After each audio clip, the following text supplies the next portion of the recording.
The British economy is facing an existential threat. The UK economy has already been suffering for the last 20 years, especially since 2016 when Brexit happened. And now the new trade war that Donald Trump has launched could actually put the last nail in the coffin. And the British economy is so weak that it couldn't even respond to Trump. If you look at the European Union, they responded to Trump. China did the exact same thing. But the UK actually said that we are not going to impose any kind of tariffs on the US goods. And the latest news shows that the United Kingdom, in fact, actually lowered tariffs on 89 goods in order to make it possible for people to actually continue living. Because prices have increased so much in the UK that life becomes unbearable. And if the United Kingdom will not be able to strike a deal with the United States, and I mean a free trade deal between the two countries, then the British economy is going to actually be wiped out. And this is not just my opinion or I'm just throwing some words. Let me show you the numbers, let me show you the facts, and you will make up your own mind at the end of this video. So give this video a thumbs up and let's get right into it. Unlike other countries, the United States does not have any kind of trade imbalance with the European Union. In fact, it's the opposite. The United States exports almost $80 billion worth of goods to the UK, while it imports around $68 billion. So there is almost a $12 billion surplus. But on the other side, the United States imposed a 10% baseline tariff on all the goods that comes into the United States. The goal of the tariff was that to reduce the trade deficit of the United States. But the US does not have any kind of trade deficit with the United Kingdom. The UK is buying more from the United States that is selling to the United States. So if we take the Trump's logic or the US logic, then it is the UK should impose tariffs on the United States in order to balance the books.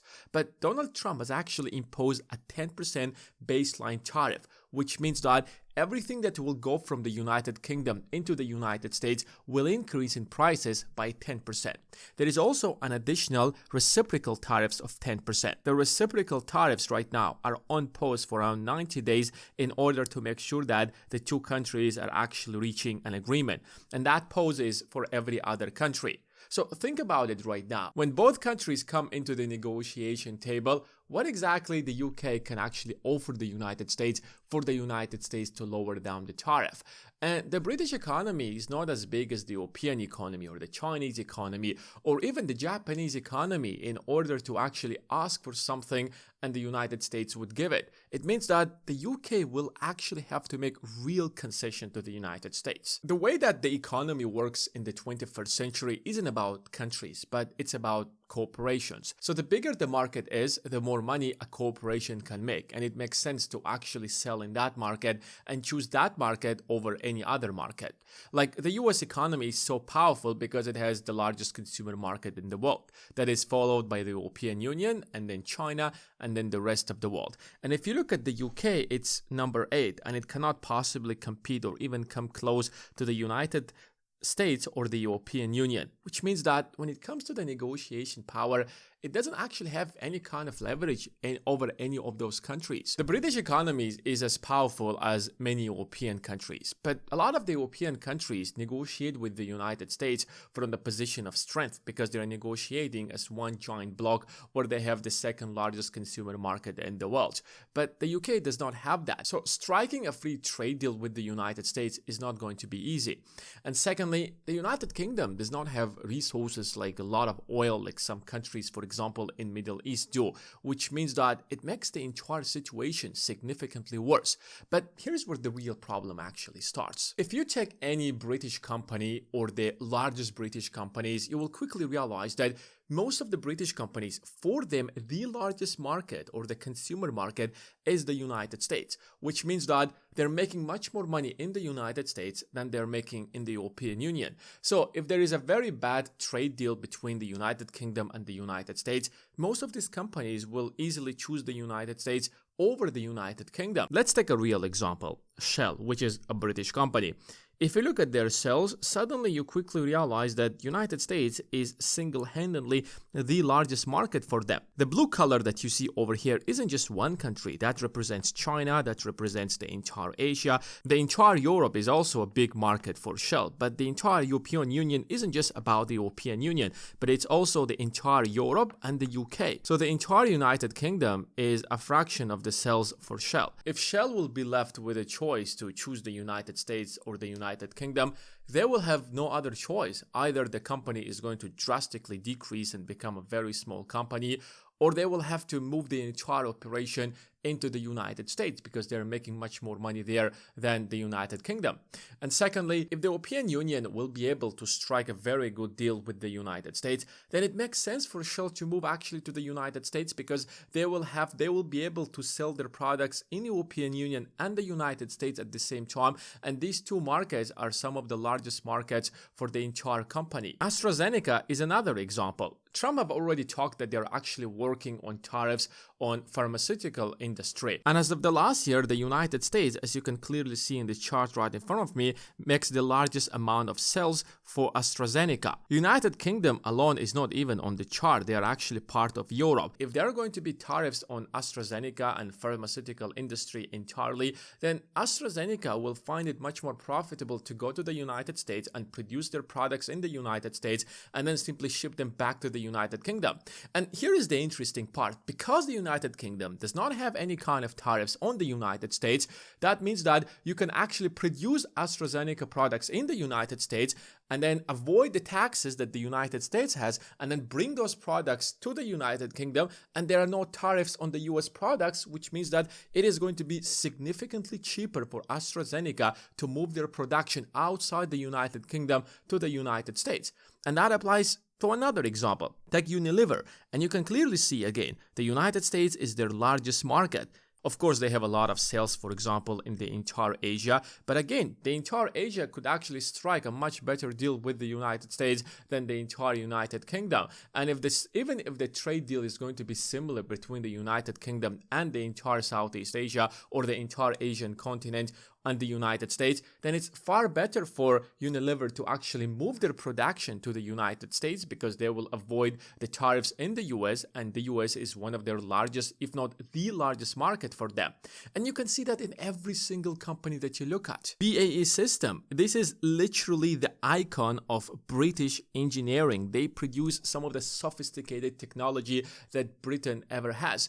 And if you look at their sales again, 42% of all of their revenue comes from the United States, while only 20% of the revenue comes from the United Kingdom. So if BAE wants to actually stay competitive in the market and keep growing, and they want to satisfy their shareholders, and there are plenty of shareholders of that company, then they have to move their production to the United States.